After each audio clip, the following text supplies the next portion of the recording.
కాకినాడలో MLC Rajasekhar media సమావేశం నిర్వహించారు. డిఎస్సిపై వైసీపీ చేస్తున్న ఆరోపణలు నిరాధారమని, డిఎస్సి అంశంపై అధికారులు ఇప్పటికే పూర్తి విచారణ చేశారని, యువతను తప్పుదారి పట్టించేలా వైసీపీ నేతలు అసత్య ప్రచారం చేస్తున్నారని అన్నారు. వైసీపీ హయాంలో 10 లక్షల మంది విద్యార్థులు ప్రభుత్వ పాఠశాలలు వీడారని, కూటమి ప్రభుత్వంలో ప్రభుత్వ పాఠశాలలో 1,20,000 మంది విద్యార్థులు పెరిగారన్నారు. ప్రస్తుతం ప్రైవేటు పాఠశాలల నుంచి ప్రభుత్వ పాఠశాలకు విద్యార్థులు వస్తున్నారని, కూటమి ప్రభుత్వం తొలి సంతకం డిఎస్సి పైన చేసిందన్నారు. ఒక్క డిఎస్సి ఇవ్వని జగన్ కు మాట్లాడే నైతిక హక్కు లేదన్నారు. లోకేష్ విసిరిన సవాల్ను జగన్ ఎందుకు స్వీకరించడం లేదని, వైసీపీ నేతలు బహిరంగ చర్చకు రావాలని సవాల్ విసురుతున్నానన్నారు.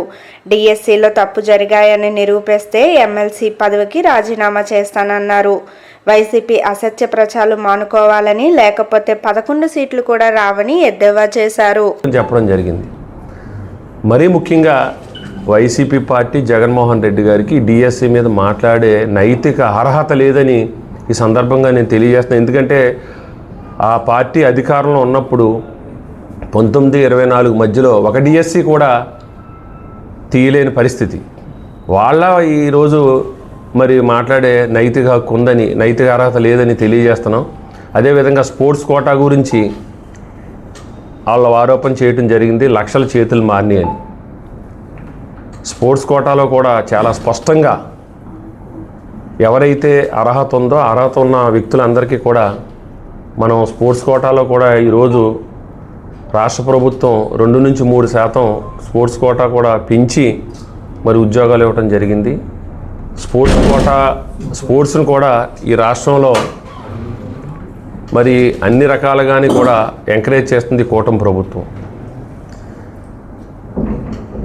నారా లోకేష్ గారు, మా యువ నాయకులు ఒక ఛాలెంజ్ చేశారు జగన్మోహన్ రెడ్డి గారికి. మీరు దమ్ము ధైర్యం ఉంటే బహిరంగ చర్చకి రండి, ఎక్కడైనా ఆరోపణలు ఉంటే మీరు తీసుకురండి, దానికి నేను సమాధానం చెప్తానని ఆయన లోకేష్ గారు సూటిగా మరి జగన్మోహన్ రెడ్డికి సవాల్ విసిరితే ఇప్పటికీ దానికి సమాధానం చెప్పలేని పరిస్థితి.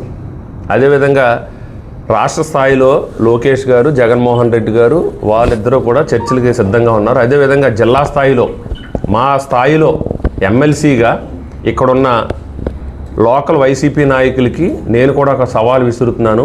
మీరు మీ దగ్గర ఏదైనా తప్పు జరిగిందని ఆరోపణలు ఉంటే తీసుకురండి, చర్చకి, బహిరంగ చర్చకి, పత్రికాముఖంగా మేధావుల సమక్షంలో, విద్యావేత్తల సమక్షంలో, నిరుద్యోగ యువత సమక్షంలో మేము కూడా చర్చకు సిద్ధంగా ఉన్నాం.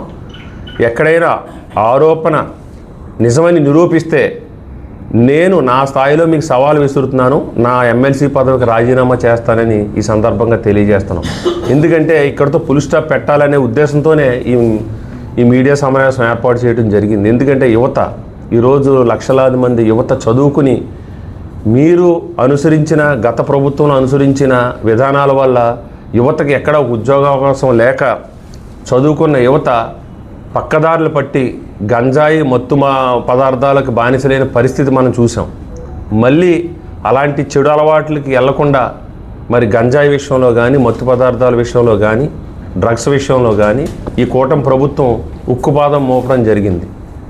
మరి అలాంటి అన్ని రకాలుగా కూడా ఈ రాష్ట్రం కూటమి ప్రభుత్వం వచ్చిన తర్వాత ఈ 2 ఏళ్ల కాల వ్యవధిలో నమ్మకం, అభివృద్ధి, సంక్షేమం, ఈ 3 కార్యక్రమాల మీద కూడా, ఈ 3 మీద కూడా